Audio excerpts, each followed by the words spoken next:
rekan-rekan semuanya. Kami di sini akan membahas materi ketiga dari video skripsi menit ke-41 sampai dengan 60. Saya Rosanuan Safirga di sini sebagai moderator. Kemudian ada Yunia Ervianti sebagai penyaji, Diki Ramadan selaku pembahas 1, Indra Bayu Galih Permana selaku pembahas 2, Muhammad Zaki selaku juru kamera. Untuk penyaji, waktu dan tempat dipersilakan.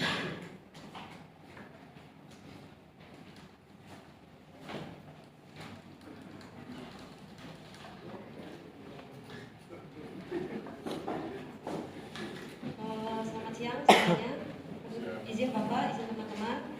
Di sini saya akan membacakan 5 poin penting dari video skripsi Mas Akib dari menit ke-41 sampai selesai.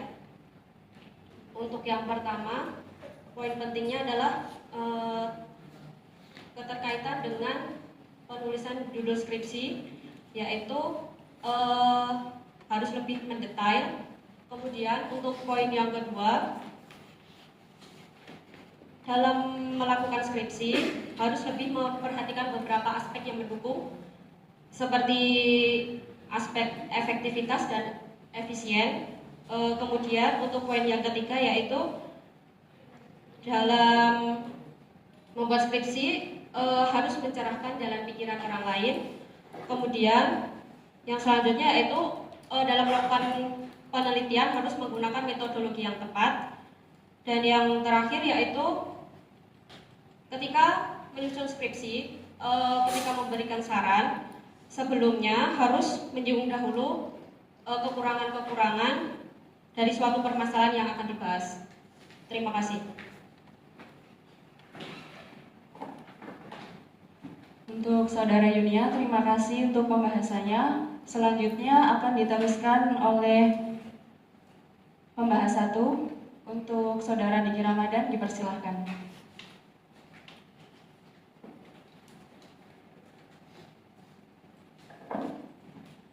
Terima kasih, mohon izin Pak. Terima kasih atas penyaji yang telah memaparkan hasil yang didapatkan dari video. Yang ingin saya ambil yaitu poin 1 mengenai penulisan judul harus lebih detail. Saya menggunakan paradigma definisi sosial, yaitu teori aksi nomor 3. Dalam bertindak, manusia menggunakan cara, teknik, prosedur, metode, serta perangkat yang diperkirakan cocok untuk mencapai tujuan. Dari judul yang diambil, yaitu pemanfaatan sertifikat hak atas tanah pasca legalisasi aset pada masyarakat transmigran di Desa Sridadi, Ogan Komering Ulu Timur. Dari judul yang dari poin 1 itu harus detail. Jadi bagaimana cara menentukan judul skripsi tersebut. Sedangkan yang kita tahu judul skripsi harus detail. Jadi banyak makna yang diambil dari pemanfaatan sertifikat hak atas tanah. Jadi dari judul tersebut, pemanfaatan sertifikat hak atas tanah itu digunakan buat apa? Terus untuk siapa? Seperti itu. Jadi yang kita tahu juga judul ditentukan dari isu permasalahan. Jadi yang diangkat dari permasalahannya itu bagaimana situasi finansialnya, bagaimana perubahan jenis usahanya, bagaimana tentang modal usahanya, perubahannya sesudah dan sebelum, dan bagaimana perubahan tentang pengolahan usaha sesudah dan sebelum. Jadi dari tujuan dari permasalahan itu aja udah disebutkan tentang tentang modal usaha. Jadi sebaiknya judul tersebut dituliskan lebih detail terhadap pemanfaatan sertifikat hak atas tanah. Terus untuk siapa? Jadi mungkin pertanyaannya bagaimana penyaji menentukan judul skripsi tersebut? Terima kasih.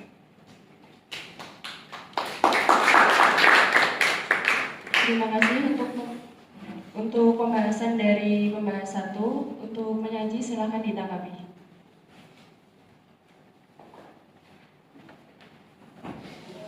Baik, terima kasih Mas Vicky. Untuk bagaimana cara menentukan judul skripsi yang detail.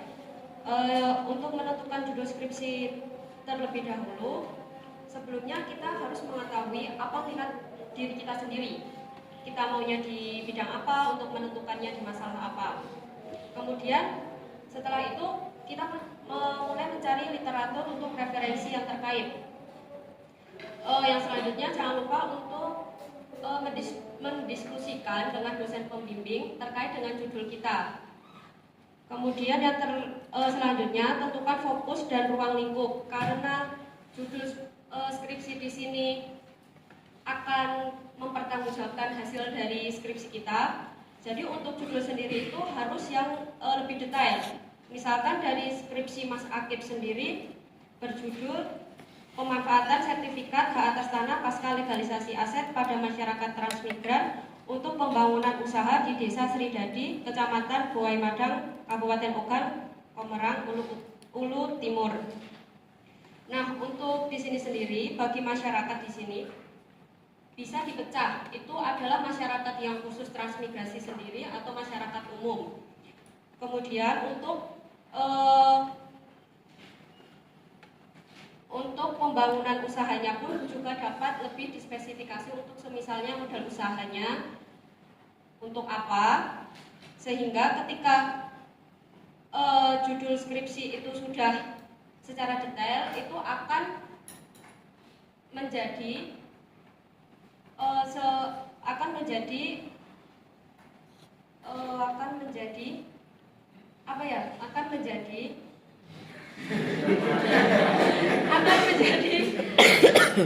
tameng buat diri kita sendiri, karena itu sudah lingkup kecil sehingga bagi pendengar pembahas pun tidak bisa bertanya kemana-mana, cukup di satu fokus saja titiknya, seperti itu.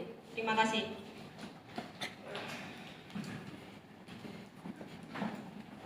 Terima kasih untuk Saudara Yunia atas tanggapannya, yang kemudian dilanjutkan oleh penyaji 2, pembahas 2, maaf, Saudara Indra Bayu Gali Permana, dipersilahkan.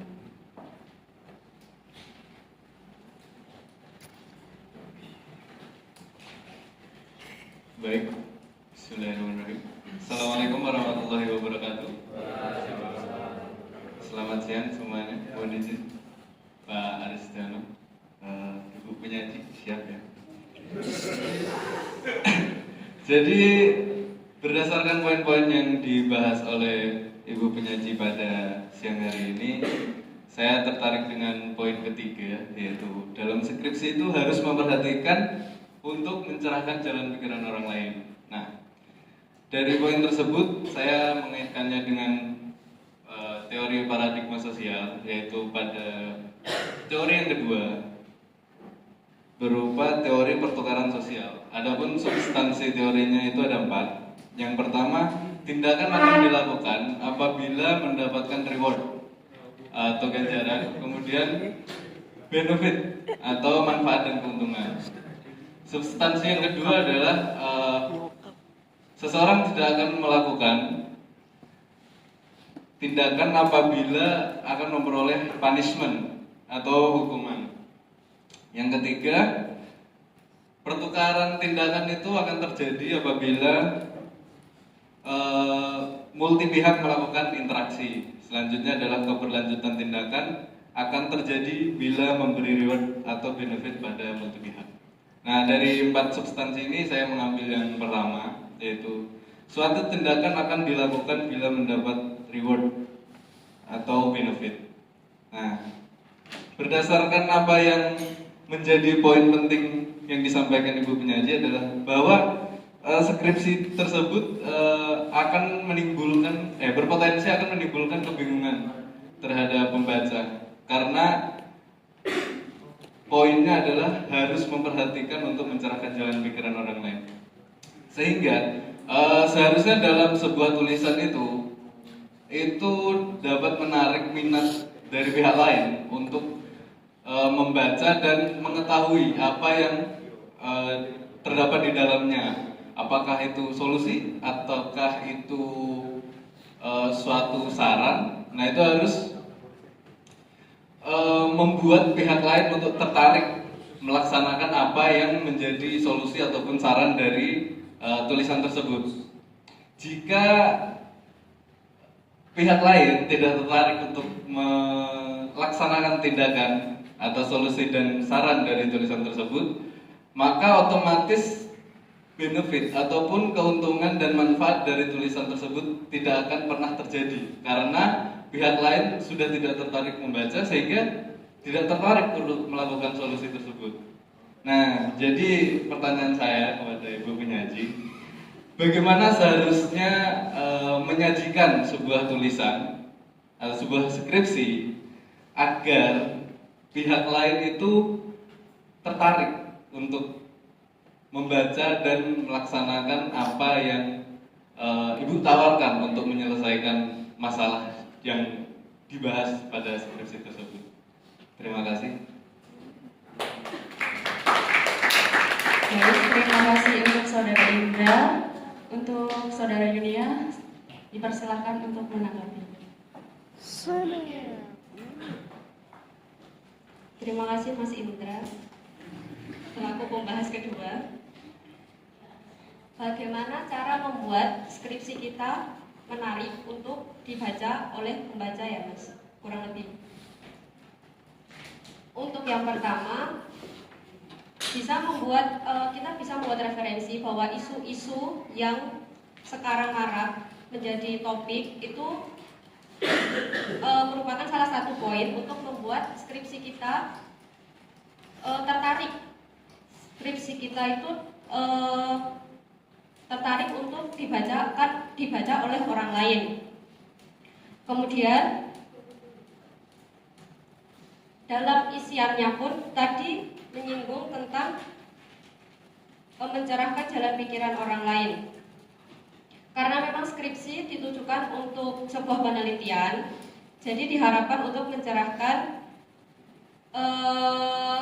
pikiran orang lain dan sekaligus pembaca. Jika memang itu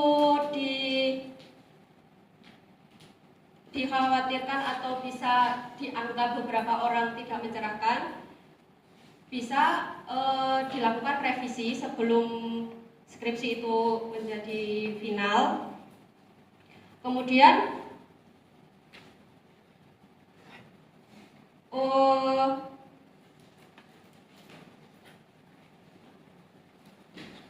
dalam isi dari skripsi tersebut sekaligus membahas tentang isu-isu aktual dan terkini, kemudian dicantumkan pula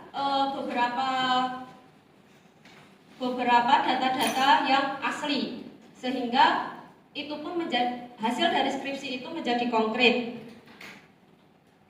Kemudian kita melihat juga apa yang menjadi kebutuhan dari masyarakat sekitar, sehingga ketika skripsi kita memenuhi standar dari apa yang dibutuhkan dari masyarakat, skripsi tersebut akan lebih menarik untuk dibaca. Kurang lebih seperti itu. Terima kasih.